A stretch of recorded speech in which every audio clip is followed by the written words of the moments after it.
Good morning बच्चों।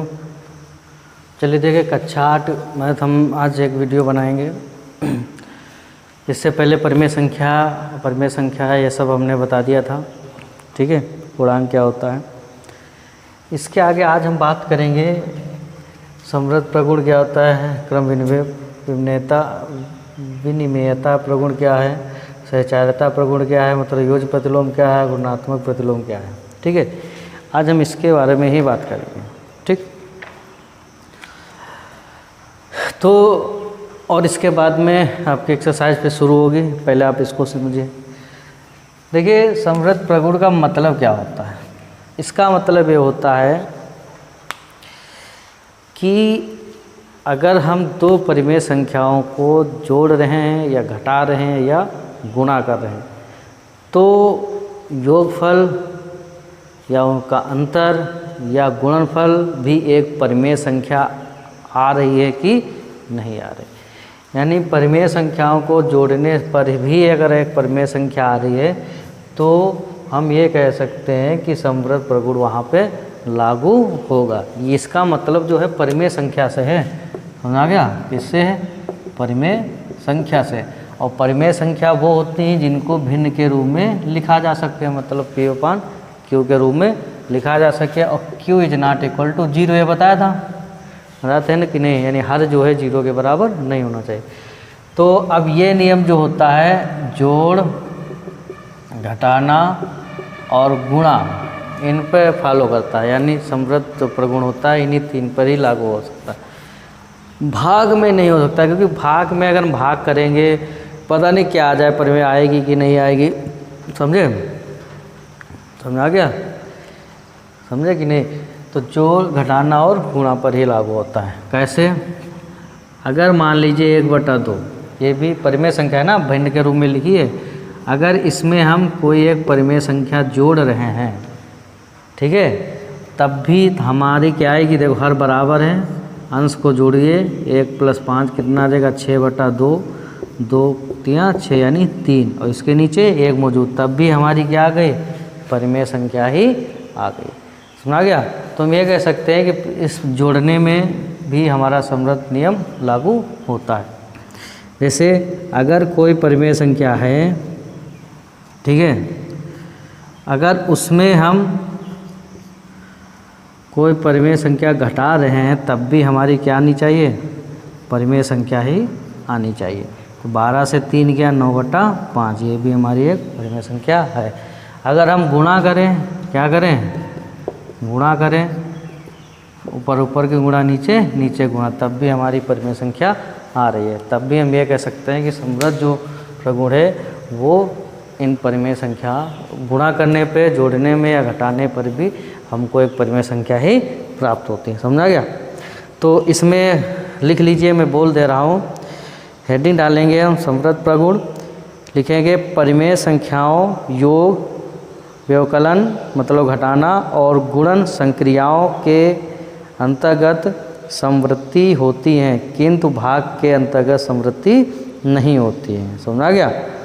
समझा गया कि नहीं आ गया? भाग के अंतर्गत इनका ये नियम फॉलो नहीं होता है। ठीक, समझे कि नहीं समझे? बस इतना ये समझना है आपको कि दो परिमेय संख्याओं को हम जोड़ रहे हैं, गुणा कर रहे हैं या घटा रहे हैं, तब भी हमारा परिमेय संख्या आनी चाहिए। ठीक, दूसरा है हमारा क्रम विनिमय। क्रम विनिमय में क्या है, देखिए क्रम विनिमय में क्या है, इसको समझ लीजिए, फिर उसके आगे क्वेश्चन लगाने हुए।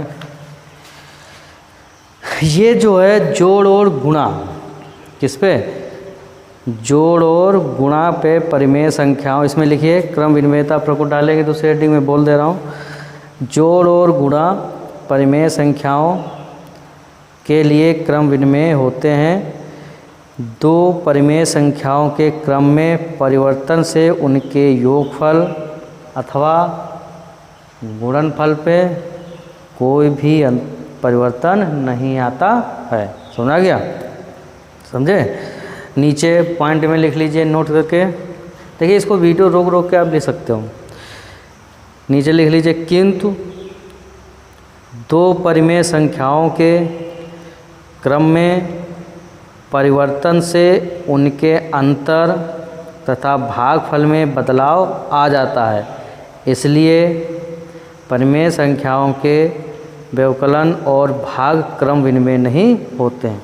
मतलब गुणा और जोड़ में तो ये क्रम विनिमय या प्रगुण तुम्हारा लागू होगा, लेकिन भाग और घटाना में नहीं। क्रम विनिमय, क्रम का विनिमय का मतलब होता है क्रम चेंज कर दो, ठीक है। ये मतलब जोड़ और गुणा में ही लागू होता है, ठीक है, समझा गया। घटाना में और भाग में अगर हम क्रम चेंज कर दे रहे हैं तब फिर दिक्कत हो जाएगी, उसमें फिर वो वही चीज़ नहीं आ रहा है।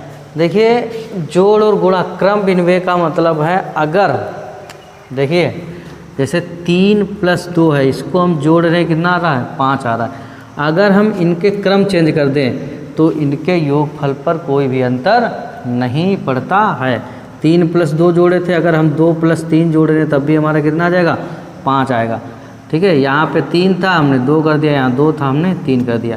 देखिए योगफल पर कोई भी फर्क नहीं पड़ता, यही हमारा क्रम विनिमय नियम होता है। समझा गया कि अगर हम उनके क्रम को, पूर्णांकों के क्रम को हम चेंज कर दें तो उसके योगफल पर हमारा कोई भी फर्क नहीं पड़ेगा। समझ में आ रहा है कि नहीं आ रहा है। अगर 3/5 + 2/7 कर लीजिए, इसको हम जोड़ रहे हैं, देखिए एलसीएम हो जाएगा हमारा 35 हो जाएगा। इसको हम 7 से गुणा करेंगे, इसको 5 से, ठीक। 7 या 21 हो गया, प्लस 5 दूनी 10, तो कितना हो जाएगा 31/35, ये आ जाएगा। अगर इसी को ये 3/5 + 2/7 लिखा था, अगर इसके क्रम चेंज कर दें, ठीक है, इनको जोड़ने पर हमारा 31/35 आया। अगर हम इसके क्रम 2/7 + 3/5 कर दें तब भी हमारा कितना आएगा 31/35 ही आएगा, क्योंकि इनके योग में, योग जोड़ने और गुणा में, क्रम विनिमयता में इनके योगफल पे या गुणनफल पे कोई भी अंतर नहीं आता है, कोई परिवर्तन नहीं होता है। भाई इसको हल करोगे तो एलसीएम 35 हो जाएगा, इसको 5 से गुणा कर देंगे, इसको 7 से, 10 + 21 वही चीज़ आ रही है। समझ आ रहा है कि नहीं आ रहा है, समझे कि नहीं। यही क्रम विनिमय होता है, इसको नोट कर लेना, ठीक। गुणा और घटाने में और भाग में ये नहीं फॉलो करता है, समझा गया, क्योंकि उसके अंतर में आ जाता है, ठीक, समझे कि नहीं। इसके आगे तीसरा देखना है सहचरता प्रगुण। सहचरता प्रगुण में देखिए क्या होता है, लिखिए सहचरता में लिख लीजिए, ठीक है। इसको समझ लीजिए, मतलब क्रम चेंज करने पे ये दूसरा वाला बहुत इंपॉर्टेंट है भाई, ठीक है, ये बहुत इंपॉर्टेंट है।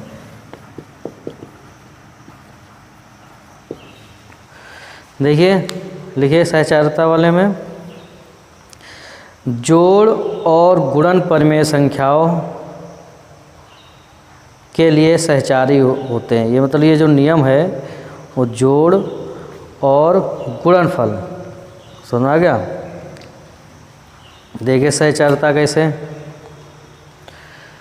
अगर हम मान लीजिए 4, ये जोड़ और गुणनफल के लिए होता है, जोड़ और गुणा, समझ आ गया। +5 + 7 है, ऐसे है, ठीक है। और एक बार हम इसके साथ ले रहे हैं, यानी 4 + 5 + 7 ऐसे अगर ले रहे हैं।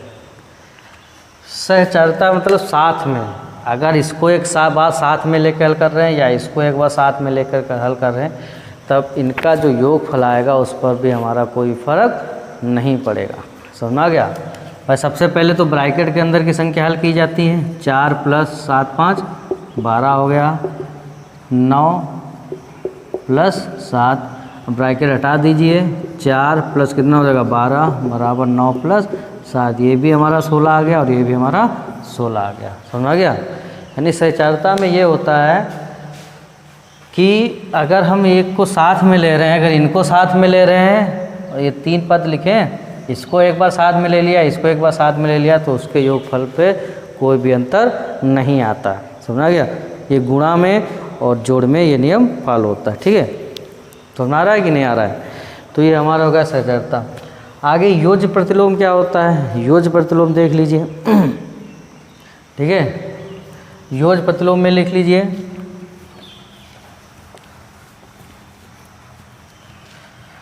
योज्य प्रतिलोम में लिखना है कि प्राकृत संख्याओं पूर्ण संख्याओं और पूर्णांकों की तरह एक परिमेय संख्या का ऋणात्मक अथवा योज्य प्रतिलोम वह परिमेय संख्या होती है जिसे हम इसमें जोड़ा जाता है तो शून्य प्राप्त होता है। यानी योज्य प्रतिलोम में अगर किसी का भी योज्य प्रतिलोम हो तो ऐसी संख्या जोड़ना कि हमेशा क्या आ जाए, शून्य हो जाएगी। तो ये हो जाएगा कि वो संख्या इस संख्या की योज्य प्रतिलोम होगी। समझ में आ रहा है? जैसे देखिए हमेशा क्या आना चाहिए, शून्य आना चाहिए। यानी अगर हमको निकालना है +5 का योज्य प्रतिलोम क्या है, ठीक है, तो इसमें हम कितना जोड़ेंगे कि हमारा 0 आ जाए। कितना आ जाए? 0। ठीक है, कितना जोड़ा जाए कि 0 आ जाए। देखिए भाई,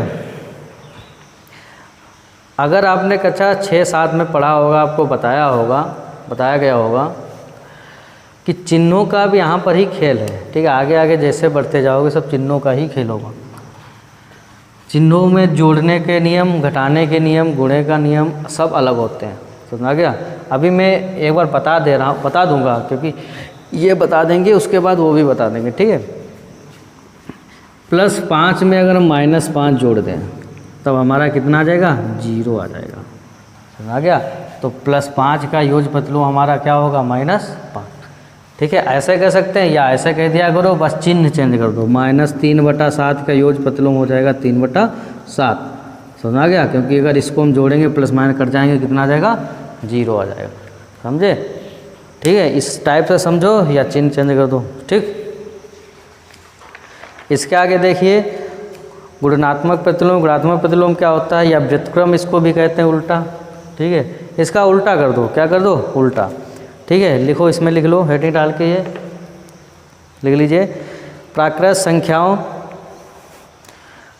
पूर्ण संख्याओं और पूर्णांकों की तरह एक परिमेय संख्या का व्युत्क्रम या गुणात्मक प्रतिलोम एक परिमेय संख्या होती है जिसे इसमें गुणा करने पर 1 प्राप्त होता है।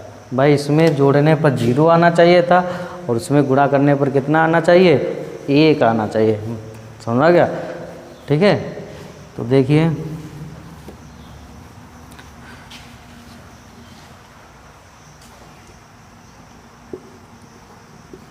इसमें जो है गुणा करने पर कितना, गुणात्मक तो गुणा करना 1 आना चाहिए। यानी 5 को हम किससे गुणा कर दें कि हमारा 1 आ जाए। 5 को हम किससे गुणा करेंगे कि 1 आ जाएगा? तो 1/5 से गुणा करेंगे तो 5 कट जाएगा, कितना आ जाएगा? 1। समझ आ गया? तो 5 का गुणात्मक प्रतिलोम क्या हो गया हमारा? 1/5। यानी उल्टा कर दो। क्या कर दो? व्युत्क्रम मतलब उल्टा। 3 का 1/3 होगा, क्योंकि इनकी गुणा करेंगे तो कितना आएगा? हमारा 1 आएगा। समझ आ गया? तो अलग समझ गए होंगे सभी बच्चे इस चीज़ को। ठीक है, तो इनको लिख लीजिए। ठीक, तो इसके आगे जो है आपको क्वेश्चन लगाने हैं। हालांकि जो नियम है वो हम अगले वीडियो में बताएंगे। ठीक है, आज के लिए बस इतना ही। जोड़ने घटाने के नियम जो है वो हम बता देंगे, क्योंकि पूर्णांकों का खेल है, चिन्हों का ही खेल होगा। ठीक है, तो उससे पहले वो जानना बहुत ज़रूरी है। अगर बताया गया होगा, पढ़ा भी होगा, तब भी बहुत अच्छी बात है। देखिए 1.1 में आपका पहला और दूसरा क्वेश्चन जो है आपको लगाना होगा। ठीक, पहला, दूसरा, तीसरा लगाइए, चौथा लगाइए। 4 तक व्युत्क्रम हमने बता दिए। ठीक है, यानी 4 नंबर तक आपको क्वेश्चन लगाने हैं। एक्सरसाइज 1.1 1 से लेकर 4 तक क्वेश्चन ये आपको होमवर्क में करना है। ठीक, और ग्रुप पर सेंड कीजिए। समझा गया? और ये चीज़ें फेयर पे लिखिए और उसका भी हमको एक फ़ोटो खींच के ग्रुप पर सेंड करना है। समझे? बाकी जो होगा आगे जो होंगे क्वेश्चन वो नेक्स्ट वीडियो में बता देंगे। Thank you.